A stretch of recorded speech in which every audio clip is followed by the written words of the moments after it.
Hello friends and students, my name is Bresh Rai from Rai classes. आज के video lecture में जो मैं डिस्कस करने जा रहा हूँ बहुत ही इंपॉर्टेंट टॉपिक है ये residue theorem.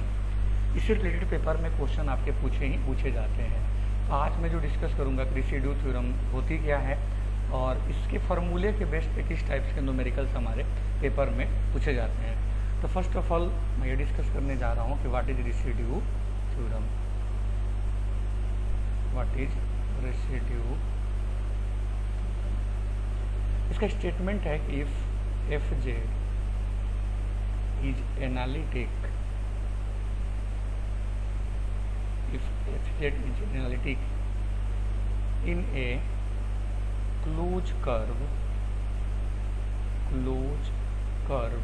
C except at finite number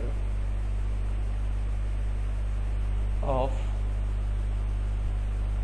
singularities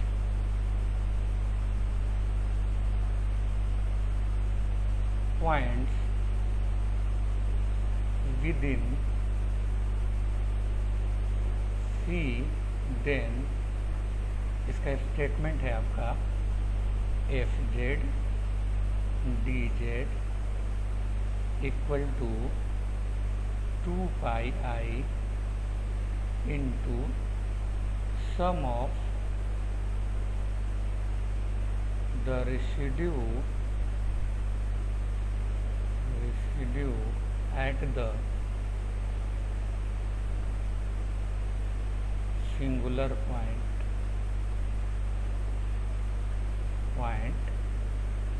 with in curve C. तो दो तीन चीज़ें हैं कि यदि भी फंक्शन, पहली बात ये फंक्शन ये जो एनालिटिक होगा, एनालिटिक होने के लिए क्या होना चाहिए, सी आर इक्वेशन सेटिस्फाई करना चाहिए। सेकेंड थिंग है आपकी सिंगुलरिटी। तो मैं बताया था कि जब भी फंक्शन जिस जेड की वैल्यू पे इन्फिनिटिव होगा तो उसको क्या बोलेंगे हम लोग, सिंगुलर पॉइंट बोलेंगे।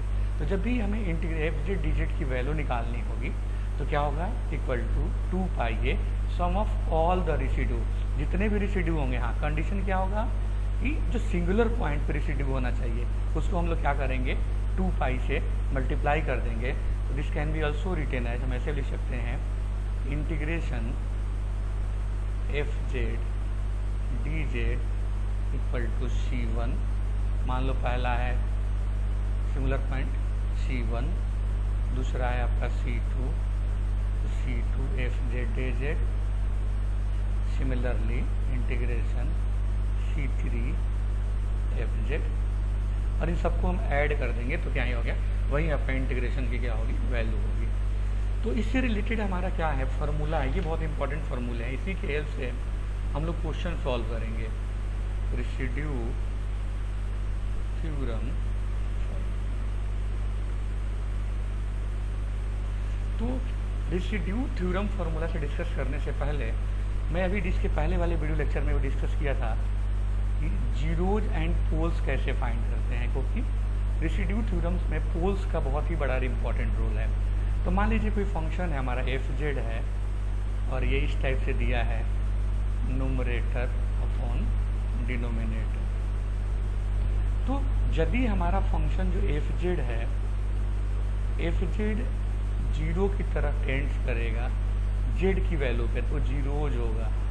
मतलब क्या है, जेड की कोई भी वैल्यू है जो फंक्शन हमारा जीरो की तरफ टेंड्स करेगा तो क्या बोलेंगे उसे, zeros. It means zeros find करने के लिए हम क्या करेंगे, numerator equal to zero. Similarly यदि जेड के वो वैल्यू जहाँ पे फंक्शन हमारा इन्फिनिटिव होने लगे तो उसको बोलते हैं पोल्स। ठीक है, तो जब भी पोल्स हमें फाइंड करना हो, पोल्स फाइंड करना हो हम क्या करेंगे, डिनोमिनेटर इक्वल टू क्या करेंगे, जीरो पुट कर देंगे। ठीक है, तो पोल्स का बहुत ही इम्पॉर्टेंट रोल है। तो जब हमारा पहला केस 1 है, व्हेन पोल्स आर सिंपल। इसका मतलब क्या है, सिंपल का मतलब क्या है कि जेड माइनस ए के पावर 1, मतलब इसके 2 3 नहीं होना चाहिए, सिंपल पावर 1 होना चाहिए। इसके लिए फार्मूला होता है हमारा residue of F A can be written as limit Z tending to A Z minus A into F Z.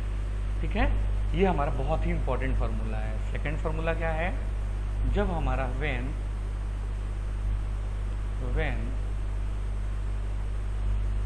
Poles of nth order, मतलब z माइनस ए के पावर n, मतलब 2 हो, 3 हो, 4 हो, तो उस केस में जो रेसिड्यू का फॉर्मूला होता है, residue of F A equal to 1 upon n minus 1 factorial D N minus 1 upon D Z N minus 1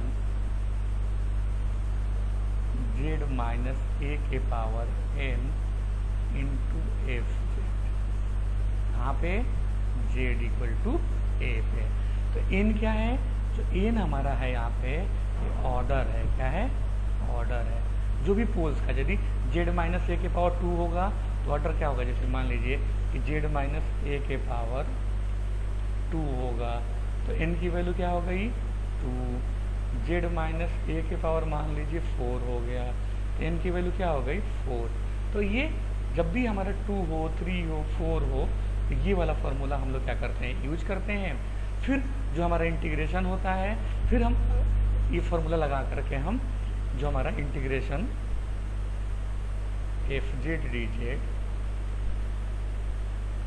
2 pi I sum of all residue, sum of all the, ये ध्यान रखने वाली बात है कि जो भी हम रेसिड्यू फाइंड करेंगे वो सिंगुलर पॉइंट पे फाइंड करेंगे, उनको ऐड कर देंगे, वही क्या होगा, हमारा आंसर होगा। ओके, नेक्स्ट लेक्चर में हम क्या करेंगे, न्यूमेरिकल्स जिससे से रिलेटेड क्वेश्चन पूछे जाते हैं पेपर में, आते हैं, उसको मैं डिस्कस करूँगा। राय क्लासेज को लाइक एंड सब्सक्राइब करिए सो डैट के प्रॉपर वीडियो देख सकते। Okay, thank you.